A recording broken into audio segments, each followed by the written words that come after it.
നമുക്ക് കിട്ടിയ മീൻ ശങ്കര മീനാണ്. നമ്മുടെ നാട്ടിൽ പറയാം പുയ്യാപ്പിള എന്ന് പറയും, ഇവിടെ ശങ്കര എന്ന് പറയും. അപ്പോൾ അത് നല്ലോണം കഴുകി മുറിച്ച് കഴുകിയിട്ട് വെച്ചിട്ടുണ്ട്. പിന്നെ അതിന് ഉപ്പും മുളകും മഞ്ഞളും ഇട്ടിട്ട് നല്ലോണം പെരക്കി വെക്കുന്നുണ്ട്. പെരക്കി വരും. ഒരു 10 മിനിറ്റ് കഴിഞ്ഞതിന് ശേഷം നമുക്കത് പൊരിച്ചെടുക്കാം. എണ്ണയിലോട്ടിട്ട് നല്ല വൃത്തിക്ക് പൊരിച്ചെടുക്കാം. അപ്പോൾ ഞാൻ ഒരു കല്ലെടുത്ത് വെച്ച് അതിൽ കുറച്ച് വെളിച്ചെണ്ണ ഒഴിച്ചിട്ട് കറിവേപ്പില ഇട്ട് കൊടുത്തിട്ട് അങ്ങനെ പൊരിച്ചെടുക്കാൻ നോക്കുന്നുണ്ട്. അപ്പോൾ നമുക്കിന്ന് മീൻ ഫ്രൈ ആണ് സ്പെഷ്യൽ.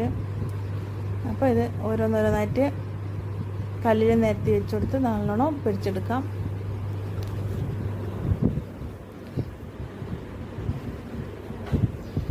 നല്ല ടേസ്റ്റാണ് ഈ മീനിന്. എല്ലാവരും ഇതേമാതിരി ട്രൈ ചെയ്ത് നോക്കണേ.